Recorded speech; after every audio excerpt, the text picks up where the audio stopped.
И вот он, вершинный тур. Гора Столовая.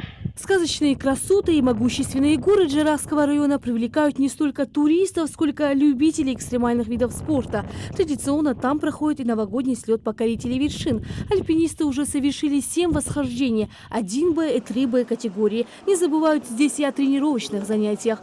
Наши восхождения, наши тренировки, все, не сказать так, коротко, все запомнил. Коллектив хороший, команда, вернее, хорошая, инструктор хороший, абсолютно.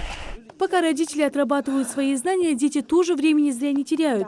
Их обучают азам альпинизма. На тренировочной площадке они преодолевают полосу препятствий. Я научилась вязать узлы, еще я научилась ползать, ходить в связках.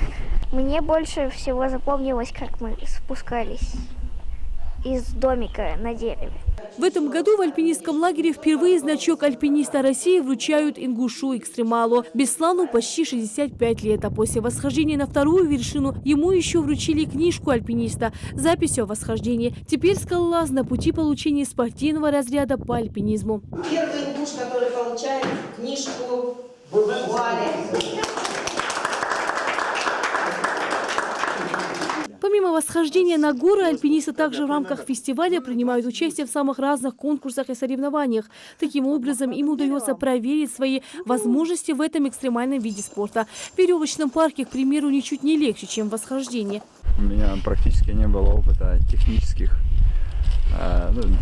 восхождений, поэтому все, что здесь мы проходили, это и узлы, страховка, верхняя, нижняя, лазание по жумару, спуск, как бы все вот эти организации станций, все это было очень полезно, интересно. И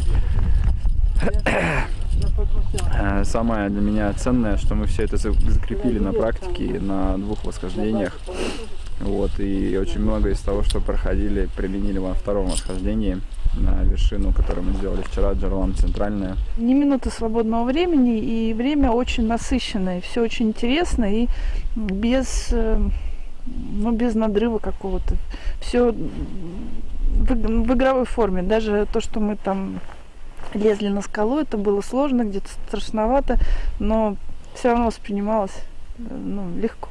В свободное время альпинисты ищут в горах Ингушетии сокровища, играют в настольные игры и поют любимые песни. Теплый Джарахский район приглашает всех желающих принять участие в дальнейших альпинистских мероприятиях, проводимых в Ингушетии. Ну а этот альпинистский слет закрывается 13 января. Рина Цычоева, Новости 24.